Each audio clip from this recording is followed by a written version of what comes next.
RBI के ऐलान के बाद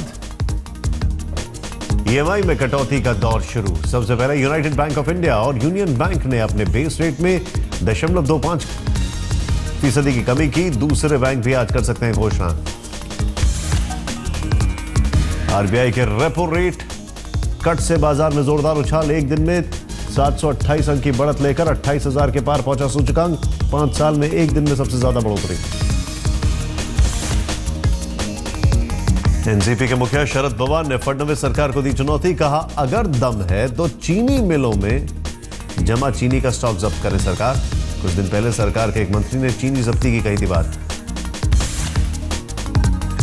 एनसीपी चीफ शरद यादव ने शिवसेना के कार्यकारी अध्यक्ष उद्धव ठाकरे पर कसा तंज। कहा, ठाकरे हैं एक उम्दा फोटोग्राफर, ज्यादा समय इस कला को दें तो महाराष्ट्र का होगा भला।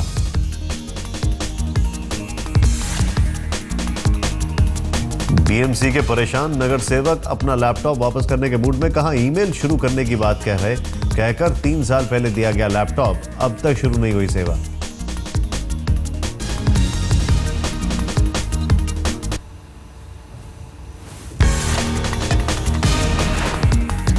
पुणे एक्सप्रेस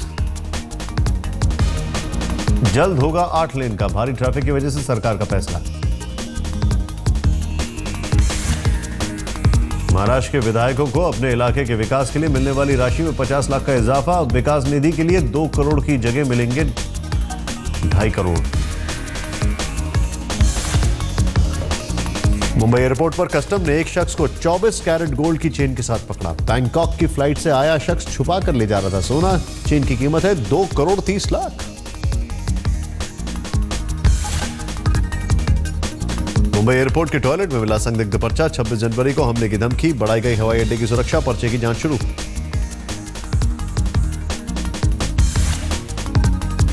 सीनियर सिटीजन के लिए बीएमसी जल्द लगाएगी नई नीतियां। इस मसले पर बीएमसी के मेयर ने की अहम बैठक।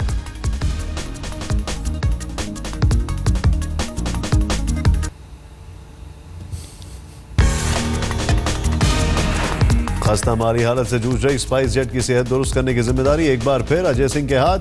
500 करोड़ में सौदा तय।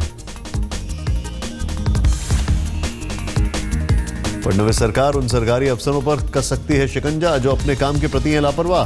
50 साल के ऊपर के अफसरों पर रहेगी कड़ी नजर। मुंबई की जर्जर और बदहाल इमारतों को क्लस्टर रीडेवलपमेंट के तहत बदलने की सीएम ने दी मंजूरी। 4000 स्क्वायर मीटर और फ्लोर स्पेस इंडेक्स 4 तक की अनुमति।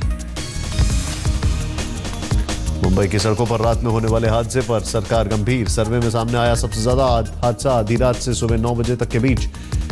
56% घटनाएं इस दरमियान। कैब में महिलाओं की सुरक्षा को लेकर मुंबई परिवहन विभाग सख्त। किसी भी अप्रिय घटना पर ड्राइवर के साथ कंपनी के आला प्रबंधन पर भी होगी एफआईआर।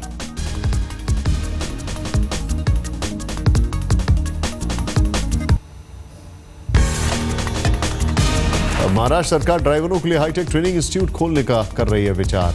परिवहन मंत्री दिवाकर राउते ने कहा, राज्य में बेहतर ट्रांसपोर्ट सिस्टम के लिए जरूरी। मुंबई के एक बिल्डर को डी कंपनी से धमकी भरा फोन। पाकिस्तानी नंबर से आया। कुछ दिनों पहले बिल्डर को फोन पर अनीस इब्राहिम से बात करने की मिली थी धमकी।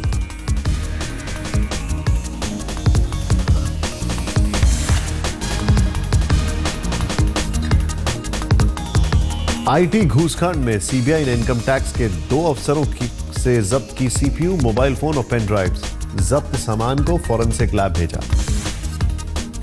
देश की सबसे बड़ी सॉफ्टवेयर कंपनी टीसीएस का मुनाफा घटा। पिछली तिमाही में 5328 करोड़ के मुकाबले 3% की आई कमी। नासिक में सेना के अफसरों को तोड़फोड़ के आरोप में गिरफ्तारी के बाद जमानत पर रिहा। 2 दिन पहले सेना के करीब 150 लोगों ने किसी मामले को लेकर पुलिस स्टेशन पर किया हंगामा।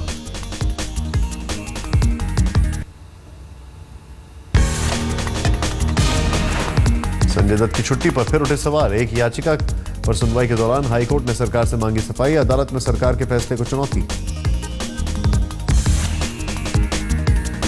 शिवसेना की नीति पर अदालत में दी गई अर्जी खारिज।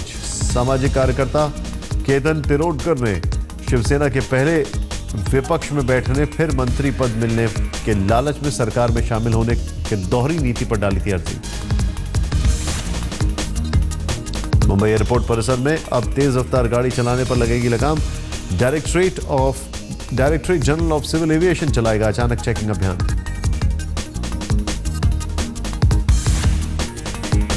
मुख्यमंत्री फडणवीस का ऐलान, उद्योग जगत को मिलने वाली जमीन की अवधि अब 15 साल से घटकर होगी 5 साल। अगर फैक्ट्री निर्माण में हुई देरी तो लगेगा जुर्माना।